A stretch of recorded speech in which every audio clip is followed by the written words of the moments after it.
today is,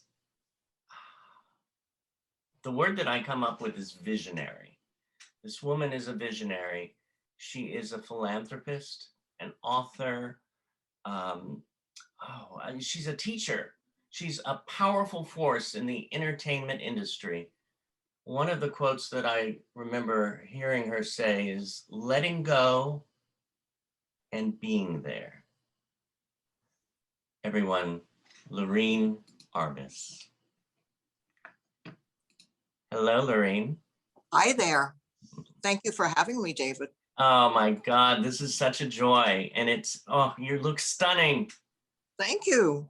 You're so good at what you do as a producer and editor and writer. I just think the world of you.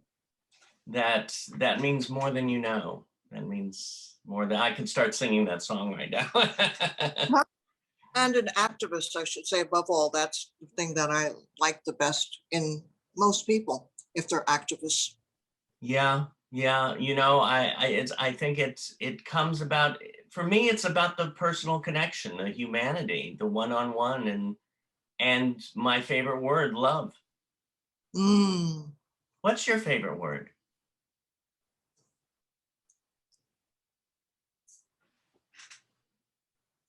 Oh, I have it on a wall in New York.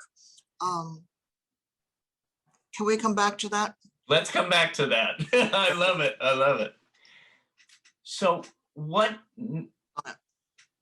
made you the strong creative force that you are? Well, I'm a vessel.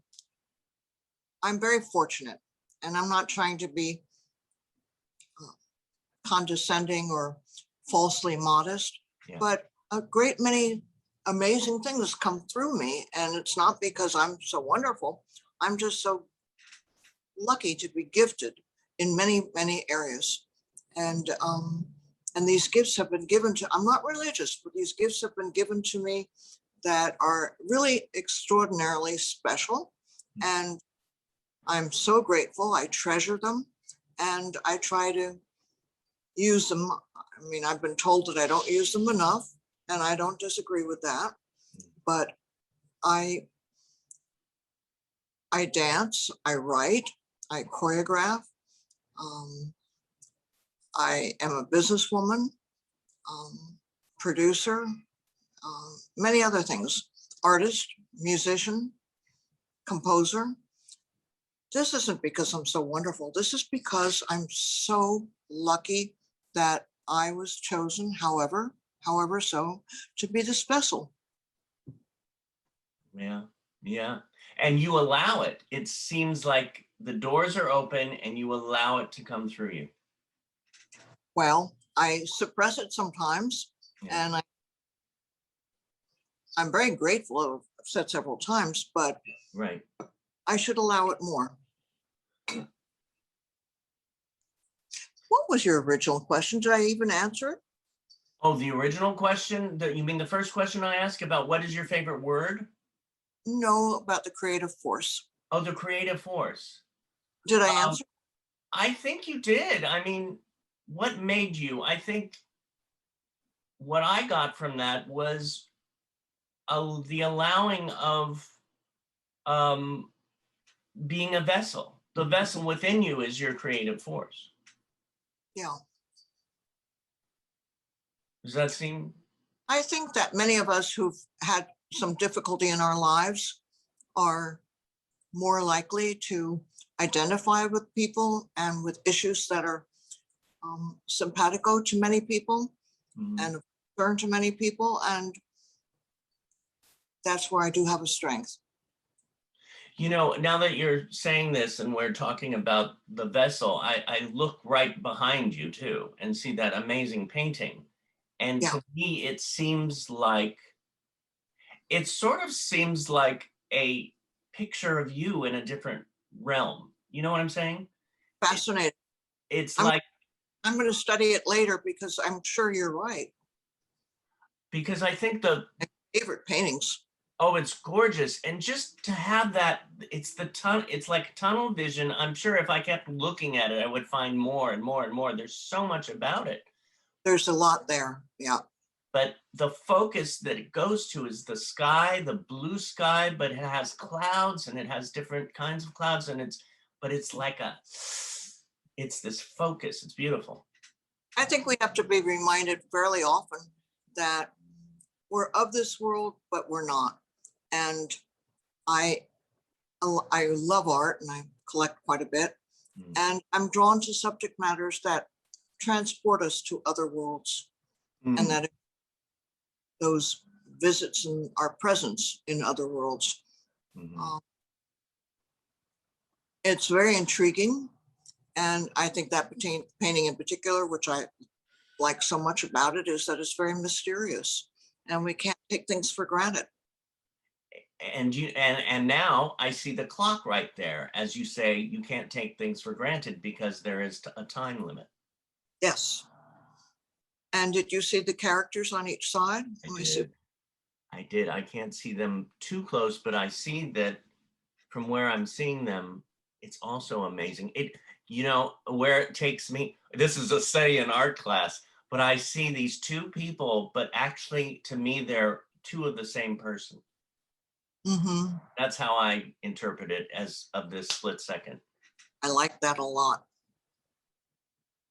Wow. I'm gonna throw out a word.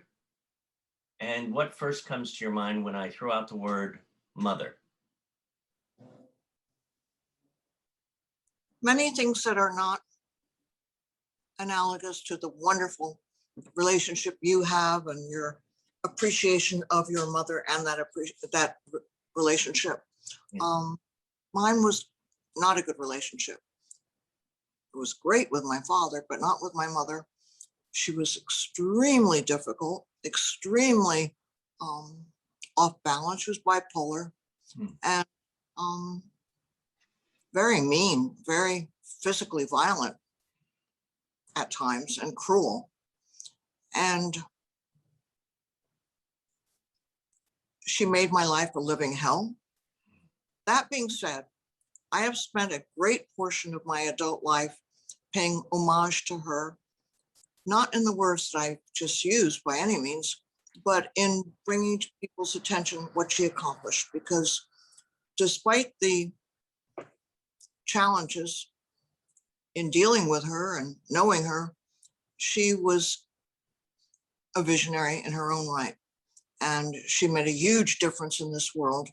And for that, I think the world should know about what she did. For those who don't know, what did she do? Well, I'm so glad you asked. Thank you. You're welcome. She is the person she was responsible for so many different initiatives in this country. 15 years before the Americans for Disabilities Act was passed, 15 years before that, she worked hard on and formulated the contents of the Proposition 502, in which people with disability were addressed in so many ways that we had never seen before. For instance, the bathrooms in public places, she mandated that, or made it a mandate that there would be a stall big enough to accommodate a wheelchair. She was the one. She's the one. When you go to a public parking garage and it says for handicapped only, which word is a little bit antiquated, but she's the one who made sure there were spaces so somebody with disability could easily move from parking to wherever they were going. Public telephones were lowered so that somebody in a wheelchair could reach and make a call. I mean, the list is very long of what's in that proposition. And she was responsible for all the ideas, and something that almost no one knows, and I didn't know it till recently when a friend of mine told me that she is the person who designed that wonderful logo of the wheelchair and the person sitting in it. She just drew it. She was very artistic. Everybody in my family is, but that was something. And it's been the logo for, I don't know, decades Yeah. now. You better. Yeah, yeah. I mean, my dad had the sign for hanging from his window. My mom has the sticker on the back of her car. Exactly. So that's It amazing. communicates a world, and that's just the tip of the iceberg of what she did. Of She course. created the idea of the telethon, and uh, and was instrumental in the first telethon, which was national, Yeah, the United Cerebral Palsy Telethon. yeah. She's she started the United Cerebral Palsy. It was her idea, Mhm. um, and my father said it's going to take some money to launch uh, this charity. And she said, "Well, how much do you think?" And he said, $100,000. Let's start with that. And she said, "Okay, I'll raise it." And she made it. She was obsessed with doing that, Yeah, and she accomplished that. And then my father had to step up and do what he could do because she had raised the money that he threw the gauntlet down and challenged her. really. And the reason was because my older sister was born with a lot of disabilities, cerebral palsy amongst them. And she said to my father, this is before I was born, she said, "You know, we can afford to do many things most people cannot Hmm. and reach people that most people wouldn't know, wouldn't be able to get through. Mhm. Well, what do other people do if they don't have any money, if they don't have any contacts? How do they help their children with disability? We have to do something about it." Hence the cerebral palsy organization came about. Wow. It's interesting, and I see, one of my next questions was why helping others from you? Where does that come from? And I can see it comes from your parents.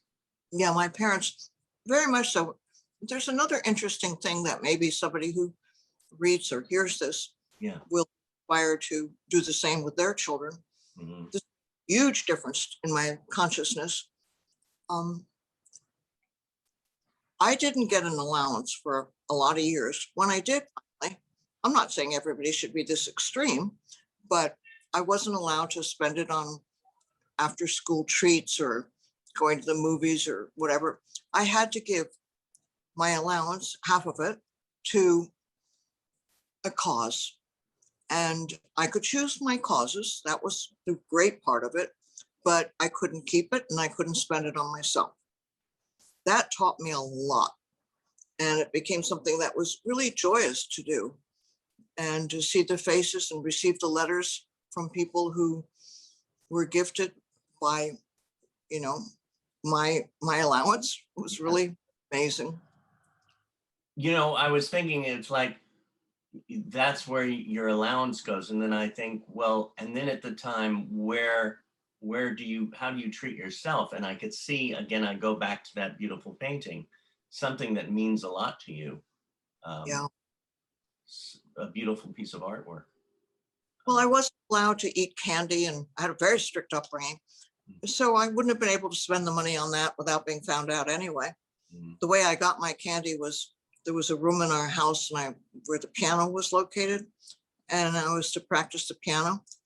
So I practiced with one hand, and with the other hand, I was in the box of chocolate that I Ah, found in that room yeah. with company. And I You just have a favorite kind? I was saying over and over and over when my mother walked by, Yeah. "Oh, she's practicing. That's good." I think she stopped long enough to realize I never varied what I played, just a basic scale. And I'm a horrible musician. I love music and I write music. Yeah. Just the worst musician. I have to ask somebody to play my music. I can't do it. Oh, wow. Did you ever come out with an album of your music or? I'm on that right now.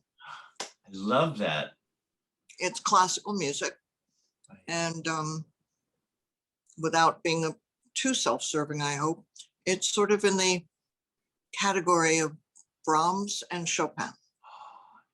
I have to introduce you if you don't know him already. Rex Lewis Clack. No, Uh, I don't. he is he's a student at our school, but more than that, he's a savant. He is played all over the world, and he is. I'll send you some info and a video. He was on 60 Minutes, and he's amazing. Oh, I'd love to read about that. And when I get this, it's not the album itself yet, but it's what I'm going to work on to refine, which will be the basis for the album. When I get the tape, and it'll be shortly, I'll send you a copy of that. I love it. Oh, this sounds amazing. You mentioned your sister, Yes. and she seems like a powerful force in your journey. What do you think? What do you think about society right now over the past couple of years? Do you feel like it's opening up? It's accepting more? Yes, it's because we get to see people on television who have disabilities and walk in different shoes as a result of seeing them. I think there's a heightened consciousness to have fair representation across the board, whether it's race or gender and everything. I mean, we're seeing a lot more of that. Never enough. But it's very encouraging. We have a long way to go. I mean, I just read where I think it was 60 people who are trans were murdered just the last month. Oh. And someone in my life who I think the world of is trans, and I worry all the time about her. Yeah. She was he, because the hatred, and then we see what's happening with Asian Americans. I mean, the prejudices are so great, and historically, people have had to have someone to be able to put down to bring themselves up. I mean, how else can you explain this vitriol and this acting out? It's for power. It's an expression, perversely, of a person's desire for power. You know, I just saw it, and I could never understand it. Sometimes I wonder if I'm even from this planet sometimes, because I'm, again, about love. And when you were saying how people need to put people down to lift themselves up, and I thought, why can't people just reach out and meet the person where they're at so you can both be lifted? Well, it's something we should ask of everybody who participated in the horrific crimes of World War II, or that led up to World War II. And I mean, we can talk about economic disadvantages and the horrible effect it has on people, right? But there's something deeper than that, I think. Well, since we're on that subject, what is the definition of a bully for you? And how can we make these bullies change? I think that is a great follow-up question, because it's exactly what I was describing, as somebody who empowers themselves through disempowerment of someone else by calling them names and torturing them. And they think lifting themselves up, little do they know they're not. It's just a manifestation of that need to be superior and in charge. I think power is a critical factor in this world. When you look at arguments, at the base of them, at the root of them, is an issue of power and control. I think I feel that I've learned, especially in the last 7-8 years, after I call my heart healing. I call it a heart healing, but I had a heart attack like right before my 50th birthday. You did? I did. And wow. Knock wood, because supposedly it was like people go, your troponin level was what? You're still here? And I've always been I've always loved love. I've always loved, in fact, when I was a young boy, I did this little piece of artwork. In fact, I have it right here, I think, too. In summer school, I made it. Love is giving, Ah, This was great. from summer of 1977. And I just, and I just don't understand um, about that connection of the bullying. And I don't know what, I just lost it right there. I just lost where I was going. Well, let me just jump in for a moment and Yeah. say that at the end of our conversation, if I can figure out how to do it, I want to take this camera and show you a painting that I have hanging here. So I have to walk with the camera. Yeah, yeah. The painting where the word love is written, painted. My dad did it, and I think it's really wonderful. And he felt the same way you do. Mm, And that he was such a good person. yeah. It's interesting how you were talking about your dad, which got me back to that point about the which made me remember what I was saying too about power and people wanting power so deeply. And again, over the last 7 years, personally, I've learned that it's power is not what it seems. Power, the best kind of power is to be secure with yourself. Or if you're not secure with yourself, I feel go to a certain place to discover yourself. And by that, helping others. I always find by helping others. That's key to it. Key. And that's what you constantly do. And the thing is, you mentioned your father. What was about your father that was so magic for you? Well, he was from a small town, very small town, and he knew everyone in the town. And his family had the country store, Mhm. and all the shopping they did was at that one store, dry goods and so on. And he never lost that humility in life. Mm. He was always humble and gracious to people, and just a really lovely human being. I love that. Talking about your dad brings the thought of my dad back too, because I identify with father in that way because I also had a wonderful father. Um, you have done so much philanthropy. You've written for magazines. You've been a producer, a senior VP. What for you has been your greatest accomplishment? Oh, it's going to sound a little Pollyanna. I could pluck my bio and pick something out of that, Yeah. but greatest accomplishment is when I help someone and make a difference in their life. It's just the world's best feeling. And that's what I love most, being able to do that.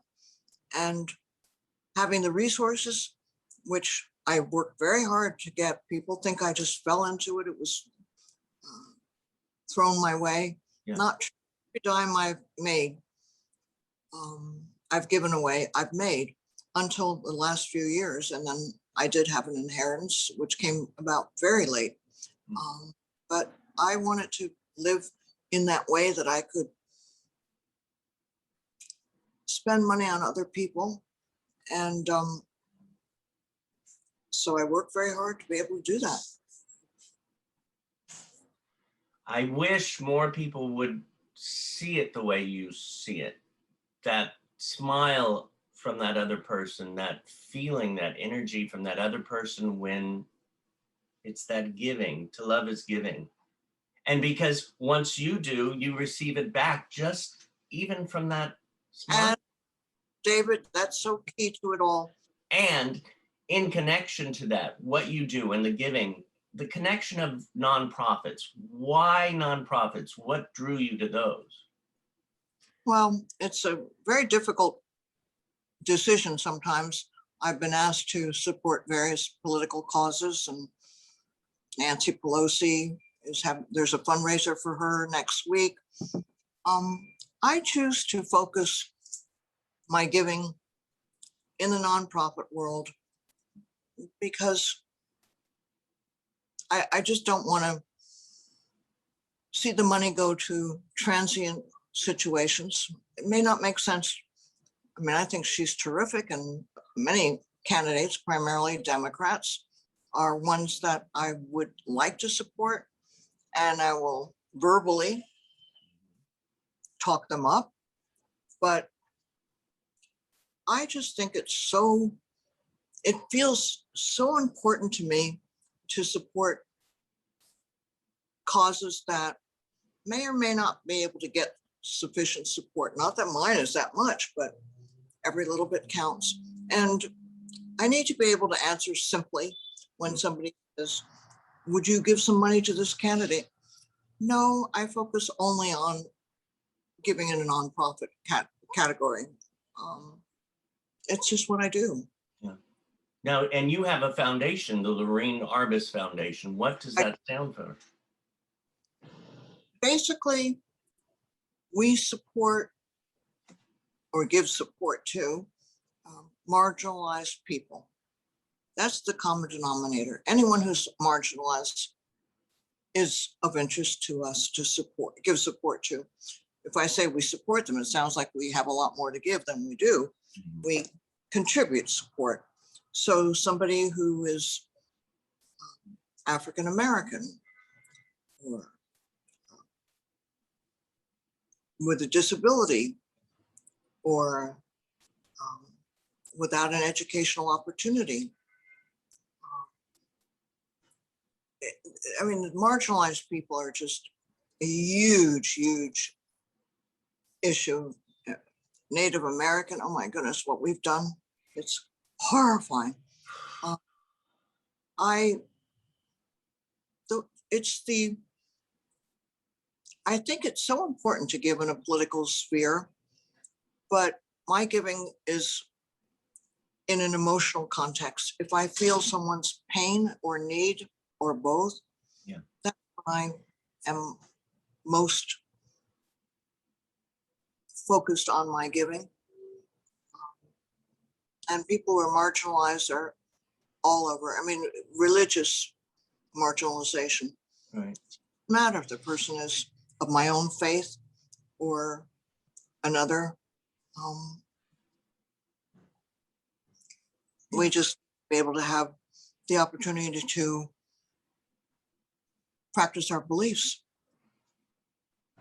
Now, when it comes to a project, whether it's the joy of giving or writing or being a dancer or a creator, how much control do you, Loreen, need in that project? Well, I'm sure some people think I'm a very controlling person. I've been told. I am, but I'm not, because what I am more so is collaborative. I love being able to collaborate with a person or people, and we get so much more done. And it's not a matter of who said or did what, it's a matter of getting it done. Yeah. And collaboration gets us closer to getting things done any day. Yeah. And I think too, it's that collaboration that can really spark and create such beauty that we didn't know that was there. Yes, totally true. Talking about beauty, about your dancing, about the tango, how did you get involved with that? Well, I started out as a dancer. I was trained as a dancer, and I thought it would be a career, but my mother did not like the idea of my pursuing dance professionally. I always say that I had the piano lessons and the dancing and this for my trousseau, so I'd be more marriageable. I think that's really what it was about. But what she wanted. And what she wanted. Yeah. Yeah. People would comment about her daughter dancing.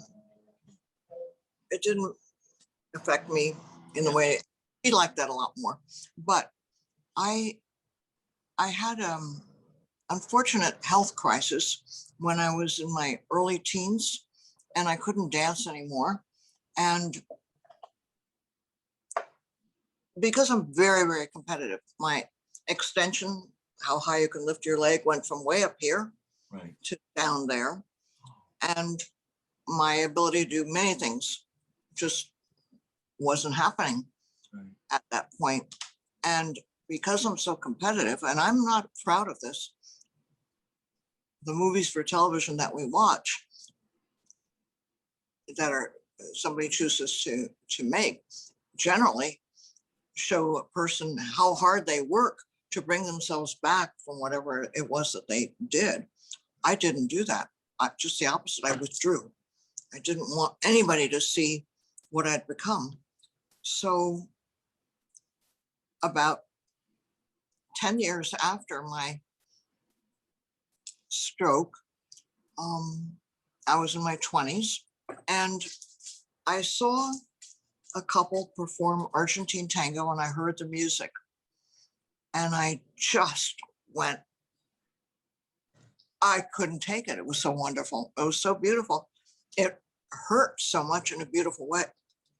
So I decided to pursue that, and I did. I love that. I And love, I found my dance partner, yeah. who dance partner for many years. He died maybe 12 years ago or so from the worst of all cancers. Gosh, my mind today. It's okay. You're probably getting it from me. I'm good with pancreatic. Pancreatic cancer. Exactly, the worst. It's so fast and it's so painful and it's so basically incurable. And that was just a huge loss because we were two souls that were meant to be together in the dance. And I was so lucky that when I say I found him, actually I did. I saw him dance and I went over to him after and I said, would you consider partnering? A lot of, Have you danced since? yes, but now I'm not because of my own challenges that I've had. You mentioned something about during the last couple of minutes, and it connected me to you enjoying and being the senior. Oh, what you bring out, what you mentioned TV and what we see on TV. And then I know that you became the senior VP of Viacom, and you also were the head of what channel is that? The Showtime and the Cable Health Network. Yeah, the Cable Health Network became Lifetime. Right. So that was my second big credit. My first one was head of programming for Showtime. What is it about? The world of cable was basically a stepchild in media. And when I'd go to a convention, television convention, somebody, everybody would say when you go around to different booths, what company are you with? And I would say at that time, Showtime. People didn't know what it was at all. And if they did, they didn't want to have anything to do with me because they assumed I had no money to spend. It was just really the poor stepchild. Huh. And little did they know. Right? They welcomed me into their booths. I tell you. It's interesting the power of perception that people have. I was talking to my therapist today about that, how myself, I put what I'm thinking into the other person's head. And then it's like, wait a minute, that's what I'm thinking, not what they're thinking. So one of the biggest learning lessons for me is I'm a major animal lover. Yeah. And dogs that 24/7, because I think that they're understanding things that they're not understanding, but they are understanding other things on a level that is astounding. Yeah. So I credit them with a process of thinking that isn't what they have, right. Isn't what they do. They're not analytical. They see a toy, they go get it, but it isn't with a strategy. And they remind me of, along the lines of what you were saying, that we project all the time. And my dogs remind me not to do that so much. Well, you have a book about your dog, right? I've been working on one. I remember meeting your dog. Uh, Now, what? there are two dogs and they're both very small. They're 3 pounds each. Yeah. Poopy doopy, teeny weeny. I was going to put them on a cat. Poopy doopy's the star. She does 20 tricks. Teeny weenie's not that bright, but Yeah. she tries. Yeah. She's so. Oh, bring them. Is that Poopy Doopy? They're making Poopy Doopy's had a lot of stage and screen experience. This is Teeny Weenie. She's 5. Oh, hello, teeny weeny. And she weighs 3 pounds and she's a kisser. Teeny Weenie, what are you doing? Thank you. This is the star. Oh, 8 years old. is that Poopy? Oh, Poopy. Oh, and she's also 3 pounds. And she's brilliant. Oh, Thank you for bringing them in. Thank you. Thank you. Oh, how gorgeous. Being respectful today, being quiet. They never can be counted on not to be barking when they shouldn't be. Oh, this all leads to something that it's one of my other favorite words, heart. Define heart connection. I vaguely remember you saying that somewhere before. So I thought, I did. When you asked me at the very beginning and I went blank about what my favorite word is, I can't believe I couldn't think of it, but it is inclusiveness, inclusivity. Yeah. That to me is just the most precious word, to include everyone that you can who's interested, to open doors. And Teeny Weenie is having a seat on the dining room table here. Is Teeny Weenie ready for dinner? Din? Always ready for dinner. That's a good 3 hours off. Okay. Hello. Nose down. Teeny Weenie, come here. Poopy doopy, come here. Oh, how gorgeous. One of these days, I'm going to get a dog again. What, you had one? Years ago, when I was very small, we had Billy. He was a German Shepherd. Oh, well, you need to have a dog. You just do. Yeah. Oh, how gorgeous. Here comes Poopy doopy. Hey, Poopy. No, hey, Poopy doopy. Poopy doopy. Poopy doopy. Hello, my dear. Can you give me a little something? I can show one of her tricks at least. Oh, here's what people can do. Go on Vimeo. Yeah. At Vimeo, you look up the title here. Yeah, maybe I could show the card. It's a takeoff on Sex in the City. It's called, can you see it? Yeah, up a little. Oh, This is her business card. Poopy Doopy Productions. Poopy Doopy in the City. See my movie, up a little. And then the website is www. You don't have to look for a website. It's not on YouTube because you have to clear the music on YouTube, and I didn't clear the music. There's a lot of music in it. It's a comedy. It only is 15 minutes, and it's just, you go to Vimeo, and Poopy Doopy in the City is what you look for. And it says Loreen Arbus, producer, director, writing. This is great. Okay, I'm right after this interview. That's what I'm gonna do. It's her production company, Pooper Dooper Productions. Poop Dooper. Oh my gosh, that's a joy. Oh my God.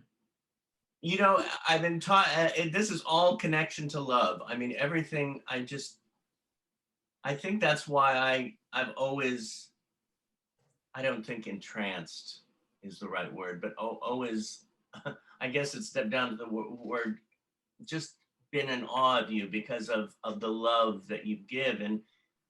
And all of this whole interview is about all connecting to that for me.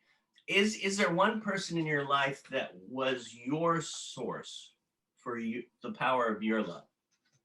Oh my goodness, that's the easiest one of all for me to answer. My father was amazing. He was wonderful. I loved him a lot. But the real source of everything healing, and that defined the deepest expression of love was in the person, Miss Karen Hansen, Hansen. Miss Hansen came into my family before I was born. My older sister was very, very young. And she came in and she took care of my older sister for all the years my older sister lived. And Miss Hansen had one wish, which was that Cookie, my sister, would go before Miss Hansen did. Because she said nobody could love her the way Miss Hansen did, and take care of the way Miss Hansen did. And it was totally true. And what happened was my sister died 6 months before Miss Hansen died, which was exactly what she wanted to do, was to pass after my sister. And my sister died. The death certificate said pneumonia. Yeah. But it wasn't the reason. It was from a broken heart, because Miss Hansen, she knew, was ill. And all the love in her life and the support that she got came from Miss Hansen to the most extreme selfless degree. Miss Hansen I've never seen love like that. I don't think I ever will. It's amazing how people, when they're really connected, that connection that can keep you alive, or Yes. just so many different ways. Different stations.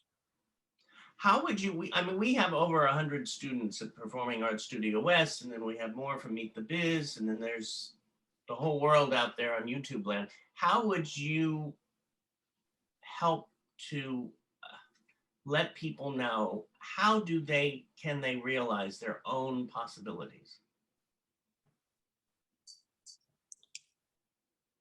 Well, you have to listen to what people say, because a lot of times people see in you what you don't accept about yourself or see in yourself. The opposite can be true, gosh knows. But I think listening, when somebody says, you're so this or that, it can be very revealing, good and bad. I think something as simple, this is really obvious and kind of basic, but making a list. Sorry, she's distracting me. Oh, that's okay. I wish I had a little doggy to be distracted by. Oh, she's so sweet. Making a list with you where you put your strongest, best characteristics, and you confess on the other side of that ledger.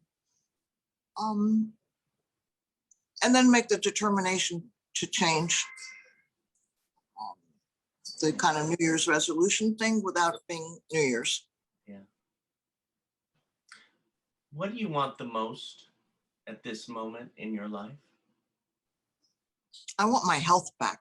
I've been having a terrible time the last 2 years. Yeah. The condition has been diagnosed as, what is it called? Gosh. The effect is that it most impacts the frontal lobe. The frontal lobe is where you have balance, and what is my condition called? Can you remember, Emilsa? Not encephalitis? Yes, encephalitis. Thank you. Thank you. It's part of it, but I have great difficulty with balance, and I'm very weak a lot of the time. And I am very dizzy most of the time. And because it impacts a large part of the brain, it affects other things, my eyesight, my hearing, my coordination, so on and so forth. I'm searching for answers, and people have been wonderful, suggesting different things and people to see. And I'm on to a new lead right now, which I'm excited about. We won't go into it, but right. I think it's somebody who gives me great hope, and just going to keep trying. Well, that's what we have to do in life. We just keep going, We and do. we have to just go for it and get through it and go to the next part. And I'm so blessed that I met you through my dear friend Jerry Jewell, who adores you and sends her love today. Thank you. I adore her and my love back. And anything else? Any other thoughts? Oh, I think you should try and interview Maysoon Zaid. I did. Oh, all right. She was wonderful. I'd love to have her on again. She's amazing. Where did you both meet? You and Maysoon? I've known her for some years. I'm trying to remember, how did I meet her? But I just adore her. She's a very important inspiration in my life. Yeah. And she has three things going against her. One, she has, I don't know what the order would be, but she's Muslim. That's not easy. And she has cerebral palsy. And she's female and very aspirational, but women don't have the same opportunities men do. We make them, but we work a lot harder to get them. And Maysoon is just a force. She's a powerhouse.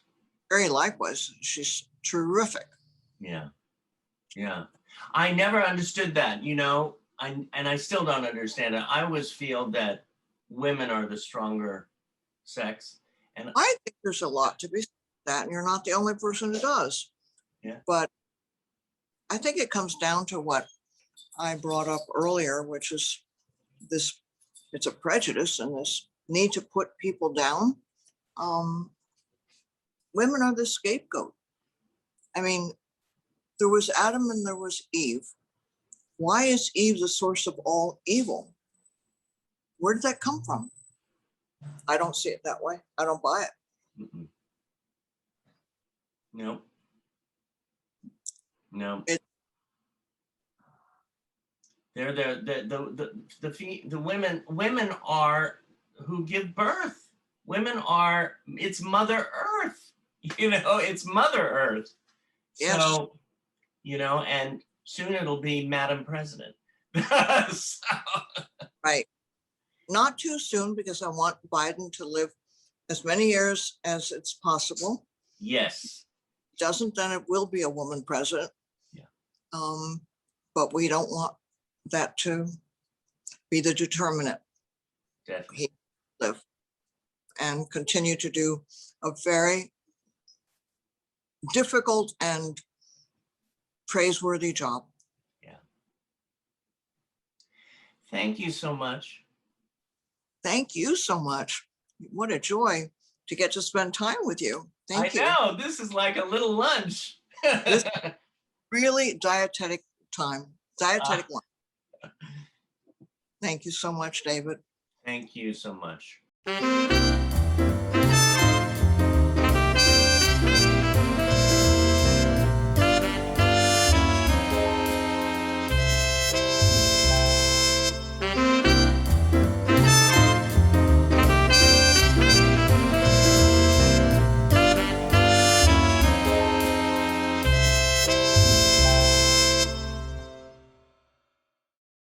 Love painting.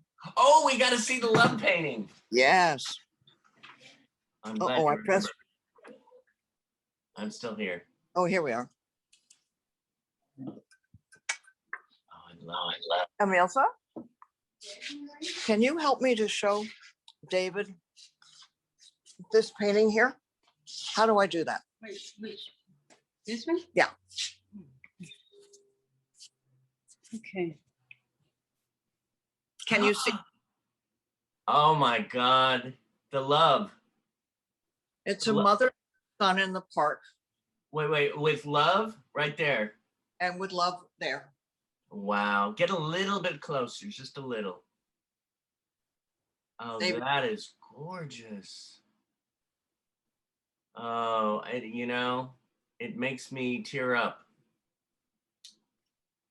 Well up inside. That is just amazing.